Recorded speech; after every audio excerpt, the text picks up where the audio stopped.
This is Inside Indiana Business Radio for the afternoon of November 9th, 2022, brought to you by That's Good HR. I'm Alex Brown. Indiana Landmarks is looking to bring the Steinsville commercial buildings along the main street of the Monroe County town back to prominence. The buildings, which have sat vacant for 25 years, represent the town's reputation as the beginning of Indiana's rich limestone history. I think that's something not only to be remembered, but to be sort of continually used as part of our active lives, and that they still see active use in Steinsville in the 21st century. Indiana Landmarks' Mark Dolace says the organization is hopeful new interest will be drummed up by the inclusion on this year's 10 Most Endangered list. Indianapolis-based Elevance Health has entered into an agreement to acquire BioPlus, a comprehensive specialty pharmacy. Financial terms were not disclosed, but the companies expect to close the deal in the first half of 2023. BioPlus has more than 500 employees, all of whom are expected to be retained. The Bostwick Braun Company in Ohio has acquired Mill Supplies, Inc., a contractor and industrial supply company operating out of Fort Wayne in Indianapolis.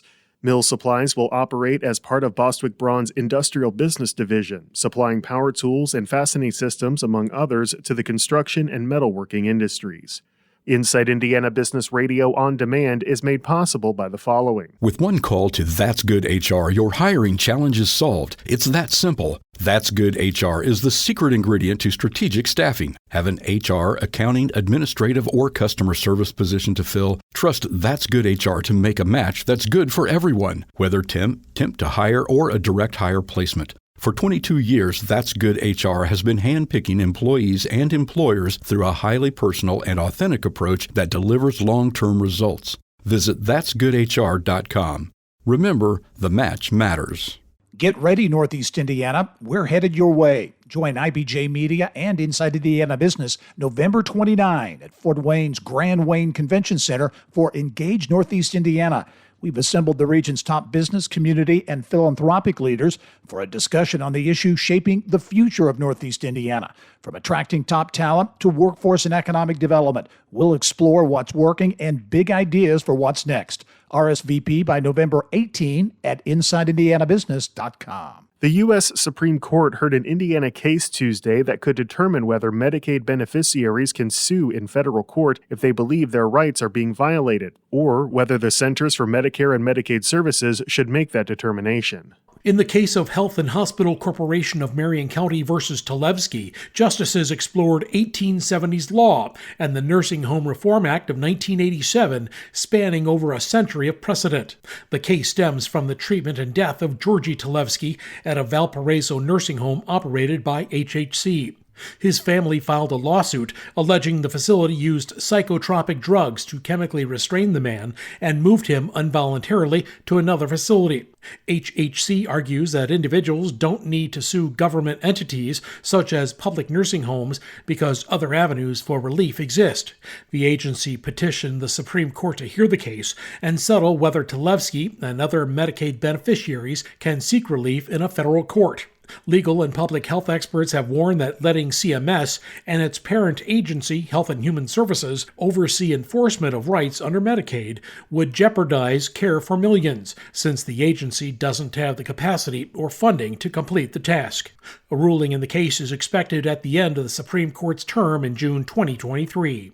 Wes Mills, Inside Indiana Business Radio. The Indiana Chamber of Commerce's second annual Coolest Thing Made in Indiana tournament is underway, and the field has been narrowed to 32 teams.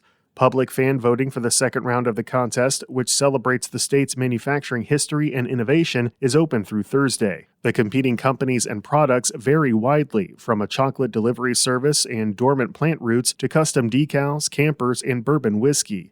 Manufacturers from across the Hoosier State are represented in the current round. Decatur, Goshen, Indianapolis, and South Bend have multiple companies in the contest. You can connect to the full list at InsideIndianaBusiness.com.